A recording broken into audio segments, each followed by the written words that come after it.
Marco Benedetti adjusted his ceremonial uniform one final time before stepping into position beside the Holy Father. The morning sun streamed through the ancient windows of St. Peter's Basilica, casting long shadows across the marble floors where countless pilgrims had knelt in prayer. At 28 years old, Marco had dedicated his life to serving as a Swiss guard. Following a tradition that stretched back over 500 years, the Pope was scheduled to deliver a special blessing to a group of orphaned children from war-torn regions around the world. These were children who had lost everything: their families, their homes, their sense of security. Marco understood their pain in ways that others might not, for he too had once been an orphan, abandoned at the steps of a monastery when he was just 3 years old. As the children filed into the basilica, their small faces filled with wonder and curiosity, Marco felt something stirred deep within his chest. Among them was a little girl, no more than 6 years old, with dark hair and eyes that seemed far too old for her young face. She reminded him of his sister Alina, whom he had been separated from all those years ago, when they were both placed in different foster homes. The ceremony began with traditional hymns echoing through the sacred space. Marco stood perfectly still, his trained eyes scanning the crowd for any signs of danger, as was his duty. But his heart was elsewhere, remembering the countless nights he had spent as a child, wondering what had happened to his sister, praying that she was safe and happy somewhere in the world. Hidden beneath his pristine uniform, pressed against his chest, was a small, worn photograph, the only connection he had to his past. It was a picture of him and Alina, taken just days before they were separated. He had carried it with him through military training, through his selection as a Swiss guard, and through every moment of his service. It was against regulations to carry personal items while on duty, but this photograph was more than just a picture. It was his hope, his reminder that somewhere out there, family was waiting. The Pope began speaking to the children in gentle tones, blessing each one individually. Ow. Marco watched as the Holy Father's hands touched each small head with infinite tenderness. The little girl who had caught Marco's attention earlier stepped forward, her small frame trembling slightly as she approached the Pope. As the Pope placed his hands on her head and began to speak a blessing in Italian, something extraordinary happened. The child looked up, not at the Pope, but directly at Marco. Their eyes met across the sacred space, and in that moment Marco felt his world shift. There was something familiar in those eyes, something that spoke to the deepest part of his soul. The ceremony continued, but Marco found himself unable to focus on his duties. His mind raced with possibilities that seemed too incredible to believe. Could it be possible that after 25 years of separation, fate had brought them together in the most sacred place on earth? The photograph beneath his uniform seemed to burn against his chest, as if it were trying to tell him something he was afraid to believe. When the formal blessing concluded, the children were invited to remain for a few moments to speak with the Pope and receive small gifts from the Vatican. Marco maintained his position, but every fiber of his being wanted to step forward, to approach the little girl, to ask the questions that had haunted him for decades. The Pope, with his extraordinary intuition for human emotion, seemed to sense something in the air. He glanced toward Marco with a knowing look, as if he could feel the intensity of the young guard's emotions. It was said that the Holy Father had an almost supernatural ability to read hearts and souls, to understand the unspoken needs of those around him. As the afternoon light began to fade through the basilica windows, Marco knew that this day would change his life forever. The photograph hidden in his uniform had been his secret companion for so many years, and now it felt as though it was calling him to action. But he was a Swiss guard, bound by oath and duty to remain at his post, to protect and serve without allowing personal feelings to interfere with his responsibilities. The internal conflict raged within him as he watched the little girl, still unable to shake the feeling that destiny had placed her in his path. The Pope continued his interactions with the children, but Marco noticed that His Holiness kept glancing in his direction, as if he too sensed that something momentous was unfolding. In the sacred space of St. Peter's Basilica, the little girl approached one of the Vatican volunteers, speaking in broken Italian mixed with what sounded like Spanish. Marco strained to hear her words without appearing to abandon his post. She was asking about her brother, describing someone who would now be a grown man. Her small hands gestured as she spoke, and Marco noticed a peculiar scar on her left wrist, a thin white line that made his heart skip a beat. Alina had fallen from a tree when they were children, cutting her wrist. On a broken branch, Marco had bandaged the wound himself, promising her that the scar would remind her that her big brother would always be there to take care of her. But the next morning, the social workers had come, and they were separated before the wound had. Even fully healed, the Pope finished blessing the last of the children, and began to move toward the main altar for evening prayers. As was protocol, Marco should have followed at his designated distance. Instead, he found himself frozen, watching as the little girl was ushered toward the exit with the other children and volunteers. Father Giuseppe, one of the senior priests who often worked with the Swiss Guard, approached Marco with concern evident on his weathered face. He had known Marco since the young man's first days at the Vatican and had become something of a mentor to him. "My son," Father Giuseppe whispered, "you look as though you have seen a ghost. Is everything well?" Marco's training told him to respond that all was normal, that he was simply performing his duties. But the words that came from his mouth surprised even him. "Father, I believe I may have just seen my sister, the sister I lost 25 years ago." Father Giuseppe's eyes widened with understanding and compassion. He glanced toward the Pope, who was now kneeling in prayer at the altar, then back to Marco.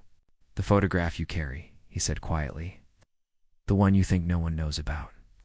Marco's hand instinctively moved toward his chest where the photograph lay hidden. He had thought he was so careful, so discreet, but Father Giuseppe's gentle smile told him that his secret had not been as well kept as he had believed. "His Holiness knows about the photograph, Marco. He has always known. He also knows why you carry it and what it means to you. Do you think a man who has dedicated his life to reuniting God's children with their Heavenly Father would not understand a brother's love for his lost sister?" The weight of this revelation nearly brought Marco to his knees.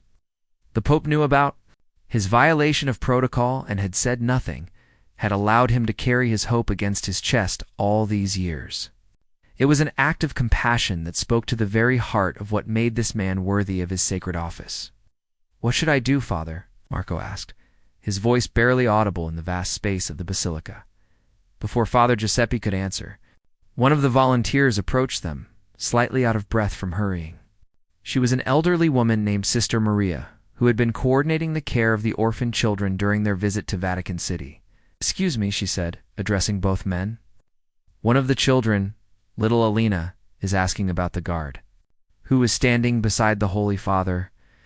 She insists that he looks like her brother Marco, though we have told her that would be impossible. She is quite upset and refuses to leave until she can speak with him." The name hit Marco like a physical blow. Alina, after all these years, she remembered his name. She had been looking for him just as he had been searching for her. Father Giuseppe placed a steadying hand on Marco's shoulder as they both absorbed the magnitude of what was happening. "Where is she now?" Marco managed to ask. "She is in the chapel of St. Francis with the other children, but Sister Catherine is having difficulty calming her down. She keeps saying that her brother promised to find her and that she knows he is here, in this place." Marco looked toward the Pope, who had finished his prayers and was now standing, his wise eyes surveying the basilica. As if sensing the conversation taking place behind him, His Holiness turned and walked slowly toward the small group. "Your Holiness, Father Giuseppe," began, but the Pope raised a gentle hand to stop him. "I heard," the Pope said simply, his voice carrying the warmth and authority that had made him beloved around the world. "Marco, my son, there are moments when duty to protocol must yield to duty to love. God has been orchestrating this reunion for 25 years. Who are we to stand in the way of his divine plan?" The Pope reached into his own robes and withdrew a small key. "This opens the private chapel where the children are waiting. Go to your sister, my son. Some promises are too sacred to remain unkept." Marco felt tears welling in his eyes as he accepted the key. His hand trembled as he reached beneath his uniform and withdrew the worn photograph that had been his companion for so many years. He showed it to the Pope, a picture of two small children, smiling and holding hands. unaware that they were about to be separated for what seemed like forever. The Pope studied the photograph, with the same careful attention he gave to matters of international importance. Then he smiled, a radiant expression that seemed to light up the entire basilica. "Yes," he said quietly. "I can see her face in that little girl. Go, Marco. Your sister's waiting." Marco's hands shook as he made his way through the ancient corridors of the Vatican toward the chapel of St. Francis. Each step felt both eternal and too quick, as if time itself was uncertain about this moment. The photograph, now openly carried in his hand instead of hidden against his heart, felt like a bridge between his past and present. Sister Catherine met him at the chapel entrance, her kind face creased with concern and curiosity. She had been told only that one of the Swiss guards needed to speak with little Alina about something important. "She has been asking for her brother Marco all afternoon," Sister Catherine explained in hushed tones. "We have tried to explain that it is just a coincidence of names, but she is absolutely convinced. She keeps showing us this." The nun opened her hand to reveal a small, tattered piece of paper, half of a photograph torn down the middle. Marco's breath caught in his throat as he recognized it immediately. It was the other half of the picture he had been carrying all these years. In this fragment, only Alina was visible, her small hand reaching toward where Marco's hand had been in the complete image. "She says her brother has the other half," Sister Catherine continued. "She has carried this with her through 3 different orphanages and across 2 countries. The sisters at her most recent home said she would cry every night, saying her brother promised to find her." Marco pulled out his own photograph, and even in the dim light of the corridor, it was clear that the 2 pieces belonged together. The tear line matched perfectly, and when placed side by side, they formed the complete image of 2 children who had never stopped believing in their connection. Through the chapel door, Marco could hear Elena's voice, speaking rapidly in Spanish. To one of the other children, she was describing her brother tall, with dark hair and kind eyes, who had taught her to tie her shoes and had sung her to sleep with lullabies. Their mother had taught him before she died. Father Giuseppe appeared beside Marco, having followed at a discreet distance. "Are you ready, my son?" Marco nodded, though he felt anything but ready. "What do you prepare to meet someone who has lived in your heart and prayers for 25 years? How do you bridge a gap that spans from childhood to adulthood, from separation to what might be reunion?" As Marco pushed open the chapel door, the conversations inside gradually quieted.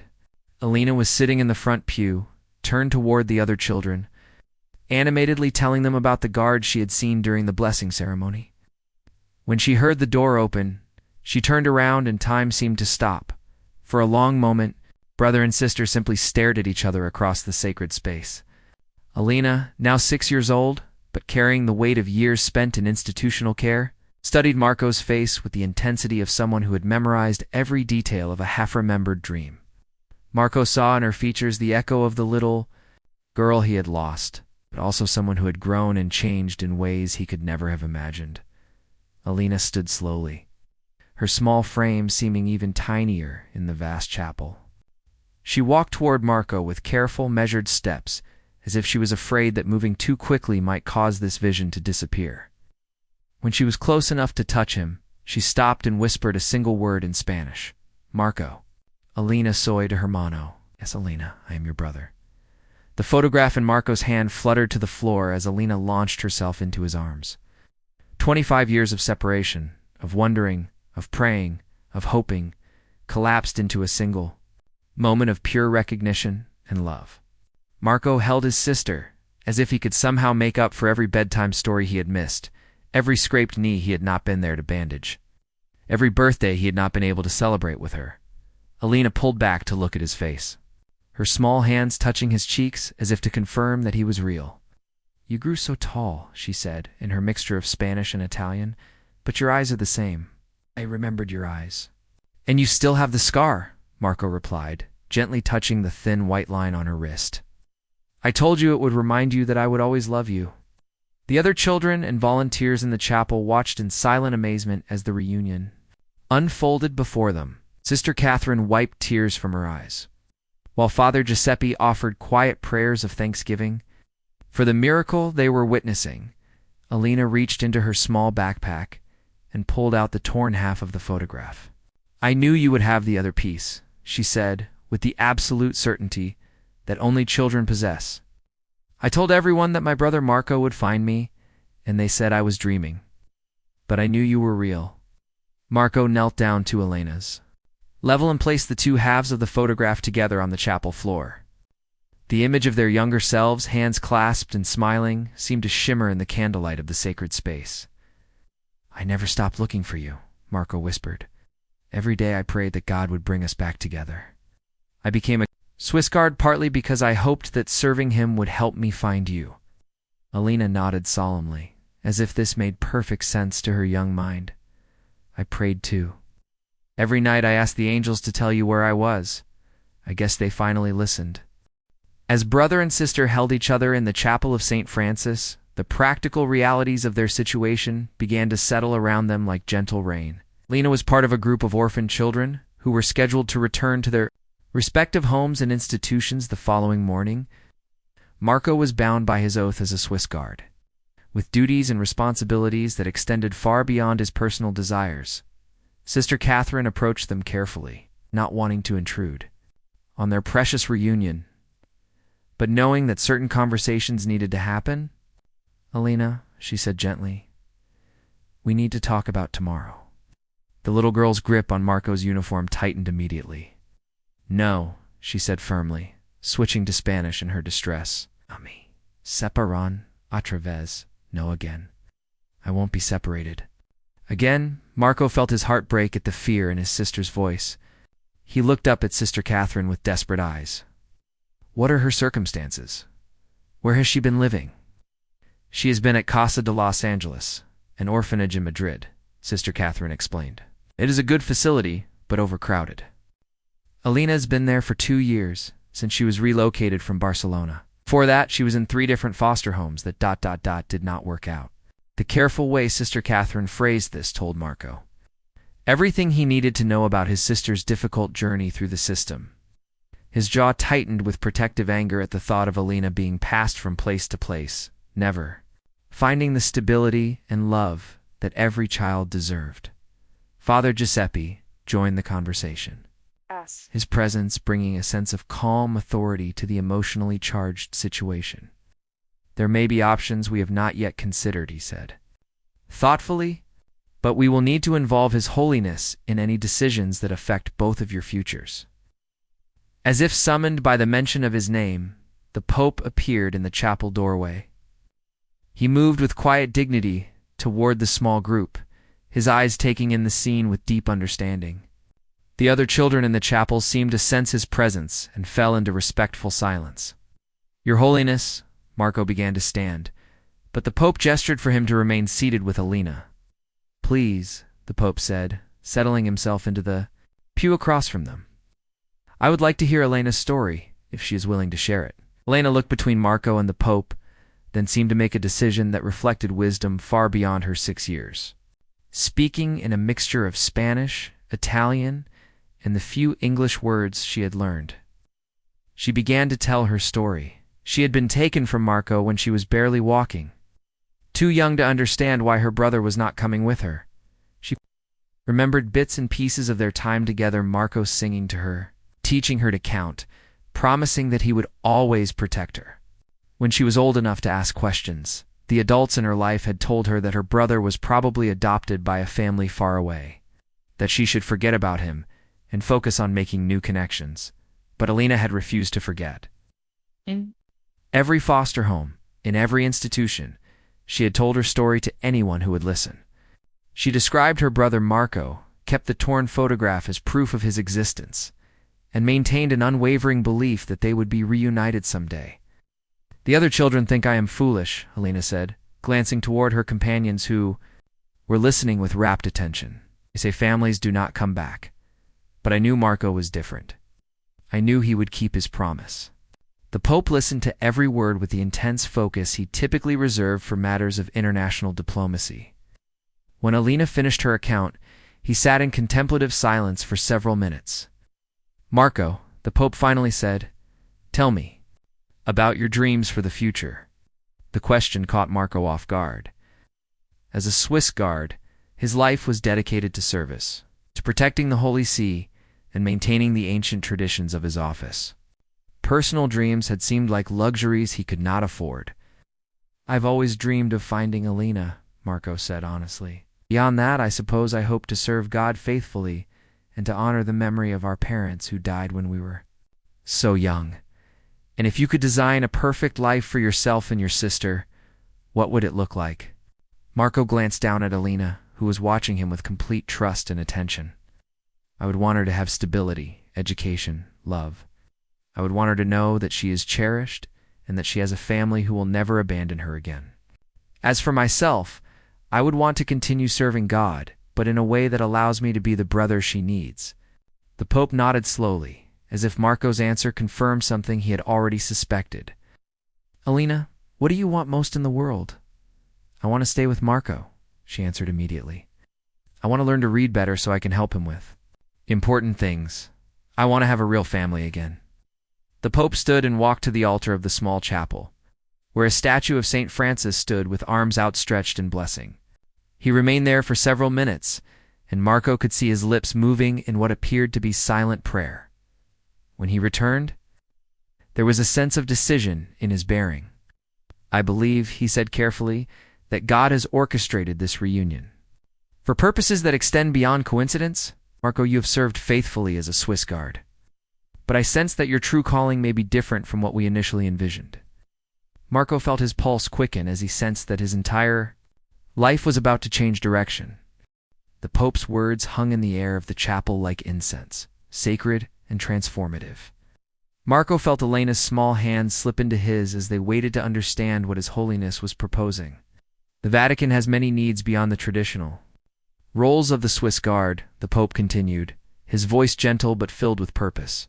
"We operate schools, orphanages, and outreach programs throughout Europe. We need dedicated individuals who understand both service to God and the importance of family." Father Giuseppe stepped forward, his face illuminated with understanding. "Your Holiness, are you suggesting what I believe you are suggesting?" The Pope smiled, the expression transforming his already kind features into something radiant. "I'm suggesting that God rarely brings people together without purpose. Marco, how would you feel about transitioning from your role as a Swiss guard to become a coordinator for our Children's Services program? The position would be based in Rome. We've traveled throughout Europe to visit our various facilities and programs."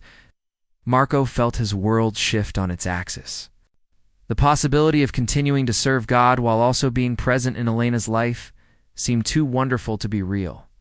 But Elena, he said carefully, she would need proper care, education, stability. "I do not know how to raise a child, especially one who has been through so much." Sister Catherine stepped forward with a warm smile. "Actually, there is something you should know about Elena's situation that might influence your decision. She is remarkably bright, far beyond her chronological age in many ways. She speaks 3 languages already and shows exceptional aptitude for learning. The sisters at Casa de Los Angeles have been discussing the possibility of advanced educational opportunities for her. What Sister Catherine is not telling you," the Pope added with a knowing look, "is that the Vatican operates one of the finest schools in Rome for children with exceptional abilities. Alina would not only receive an outstanding education, but she would be surrounded by other children who, like her, have overcome significant challenges." Alina looked up at Marco with eyes that seemed to hold the wisdom of someone much older. "Does this mean we can stay together?" she asked in her careful Italian. Before Marco could answer, one of the other children in the chapel spoke up. A boy of about 8 years old, who had been listening intently to the entire conversation, raised his hand as if he were in a classroom. "Your Holiness," the boy said in heavily accented English, "if Marco and Alina can be together, does that mean there is hope for other children like us to find their families too?" The question struck everyone in the chapel, with its profound innocence and hope. The Pope knelt down to the boy's level, giving him the same attention he would offer to any world leader or dignitary. "What is your name, my son?" "I am David, from Ukraine. I have been looking for my grandmother for 3 years. Social workers say she is probably dead, but I do not believe them.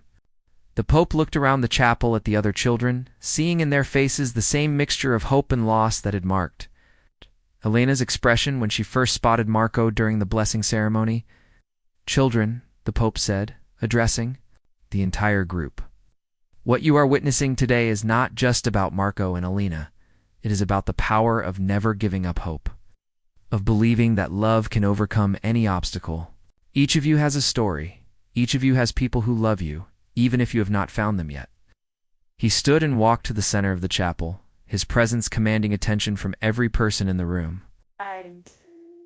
"I want each of you to know that the Vatican will do everything in its power to help you find your families, or to help you create new families through adoption and love.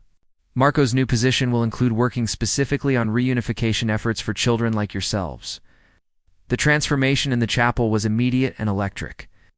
Children who had been sitting quietly began to whisper excitedly to each other, their faces lighting up with possibilities they had not dared to consider. Elena tugged on Marco's uniform, drawing his attention back to her. "Will you really be able to help other children find their brothers and sisters?" Marco looked down at his sister, then at the hopeful faces surrounding them, and felt a sense of purpose unlike anything he had ever experienced as a Swiss guard. "Yes," he said firmly. "We will help them together." The Pope nodded approvingly. "Marco, your first assignment, should you accept this new role, will be to coordinate a comprehensive search program for the families of these children and others like them. Elena, your first assignment will be to start school in Rome, and to serve as a bridge between the children we serve and the adults who are trying to help them." Father Giuseppe cleared his throat gently. "Your Holiness, there are practical matters to consider. Housing, legal guardianship, Elena's transition from the Spanish system to Italian care. All obstacles that can be overcome with sufficient motivation and divine assistance," the Pope replied with serene confidence. "I have learned that when God opens a door, he also provides the key." Marco stood, Elena's hand still clasped firmly in his, and faced the Pope with the respect and gratitude that overwhelmed his ability to speak. Finally, he managed to say, "Your Holiness, I accept whatever role God has planned for us." The Pope approached them and placed his hands on both of their heads, just as he had done during the blessing ceremony earlier that day. "Then let us pray together that this reunion marks not an end to separation, but the beginning of many families being made whole again." 6 months later, Marco stood in the courtyard of the Vatican's newest facility, watching Elena chase a butterfly through the garden while practicing her English with 2 other children who had recently been reunited with family members. The late afternoon sun cast long shadows across the cobblestones. The sound of children's laughter filled the air with a music that had become the soundtrack of his new life. The Children's Reunification Center, as it had come to be known, occupied a beautifully restored building that had once housed visiting dignitaries. Now it served as both a temporary home for children, a waiting placement, and a research center for Marco's team of investigators, social workers, and volunteers who worked tirelessly to reconnect separated families. Elena had adapted to her new life with the resilience that had carried her through years of uncertainty. She attended the Vatican school each morning, where her quick mind and natural leadership abilities had made her popular with both teachers and classmates. In the afternoons, she often helped Marco with his work, serving as a translator for Spanish-speaking children and offering the unique perspective of someone who had lived through the system they were trying to improve. The torn photograph that had once been their only connection now sat in a place of honor on Marco's desk, carefully preserved behind glass. But it was no longer the symbol of loss it had been for so many years. Instead, it had become a symbol of hope for the dozens of families they had successfully reunited since the program began. David, the Ukrainian boy who had asked about finding his grandmother, had been among their first success stories. Through a combination of social media outreach, international church networks, and old-fashioned detective work, they had located his grandmother in a refugee camp in Poland. The reunion had taken place just 2 months after that transformative day in the chapel of St. Francis. And David now lived with his grandmother in a Vatican-sponsored apartment while she received medical treatment and he continued his education. Giuseppe approached Marco as he watched the children play. The elderly priest had become the unofficial chaplain of the reunification program, offering spiritual guidance to both the families they served and the staff who served them. The Pope would like to see you, Father Giuseppe said with a smile. He has news about the Madrid case you have been working on. Marco nodded, recognizing the reference to twin sisters who had been separated in the Spanish foster system 5 years earlier. One was currently living in Barcelona, while the other had been adopted by a family in Valencia. The biological mother, who had never stopped searching for them, had contacted the Vatican after hearing about their program through a Spanish Catholic. Newspaper. Alina looked up from her play as Marco began to walk toward the main building. Is it good news, Marco? She called out. Que juega, he replied, using the pet name he had called her when they were young, in the Pope's private study. His Holiness was examining a thick file with the careful attention he gave to all matters involving children and families. When Marco entered, the Pope looked up with the warm smile that had become so familiar over the past months. Marco, my son, sit down. I have wonderful news about the Herrera sisters. The Pope opened the file and showed Marco a series of photographs and documents. The twins, now 10 years old, had been successfully located, and both their adoptive families and biological mother had agreed to a carefully orchestrated reunion. More importantly, the adoptive families were committed to maintaining contact and allowing the girls to know each other and their birth mother. But that is not the only reason I asked you here today, the Pope continued. I've been reviewing the statistics from your program, and the results are extraordinary. In 6 months, you have successfully reunited 47 children with biological family members and facilitated contact between dozens of others. Marco felt a flush of pride, not for himself, but for the team of dedicated people who had made such results possible. Your Holiness, it is the work of many people, not just myself. Indeed, but it was your vision and personal experience that gave this program its heart and soul, which is why I want to discuss expanding the program internationally. The Pope stood and walked to the window that overlooked the courtyard where Alina and the other children continued their play. The Church has resources and connections throughout the world. Imagine what we could accomplish if we applied the same dedication and methodology globally. Marco felt his breath catch at the implications of what the Pope was suggesting. Your Holiness, are you proposing? I am proposing that you consider accepting a position as Special Coordinator for Global Family Reunification, REPORTING, directly to the Vatican's Department for Human Development. It would mean travel, significant responsibility, and the opportunity to impact thousands of families around the world. Through the window, Marco could see Elena helping a younger child who had fallen while playing. She bandaged the boy's scraped knee with the same gentle care that Marco remembered from their childhood. When she would insist on helping him tend to her own minor injuries, "What about Elena?" Marco asked. "She has just begun to feel secure. Here to build relationships and trust and stability." The Pope's smile widened. "Elena would, of course, accompany you on appropriate trips. Serving as a cultural liaison and advocate for the children we serve, she has already proven herself invaluable in that role. Additionally, the Vatican School has agreed to provide her with tutoring and flexible scheduling to accommodate travel while ensuring she receives the education she deserves." Marco looked down at the worn photograph on the Pope's desk, not his own cherished image, but a new one showing all the children who had been successfully reunited through their program. Each face represented a family made whole, a promise kept, a hope fulfilled. "Lena should have a voice in this decision," Marco said finally. Of course, the Pope agreed. "But I suspect she will tell you the same thing she told Sister Catherine yesterday when asked about her dreams for the future." "What did she say?" The Pope's eyes twinkled with the joy of someone about to share a precious secret. "She said that her dream is to help her brother Marco reunite every separated family in the world, starting with the ones who need it most." As if summoned by their conversation, Alina appeared in the doorway of the study, her face flushed from playing and her eyes bright with curiosity about the serious discussion taking place. "Marco," she said in her clear, confident voice, "David's grandmother wants to know if we can help find her sister's family in Canada. I told her we could help. Anyone, anywhere, was I right?" Marco looked at his sister, then at the Pope, and felt the same sense of divine purpose that had guided him from his post beside the Holy Father to this moment of infinite possibility. "Yes, Alina," he said, reaching out to take her hand as he had on that transformative day 6 months earlier. "You are absolutely right. We can help anyone, anywhere." The hidden photograph that had once been pressed against his heart in desperate hope had become the foundation of a mission that would touch countless lives around the world, and the silent guard who had once stood beside the Pope had found his true calling in giving voice to the dreams of separated families everywhere. Asterisk.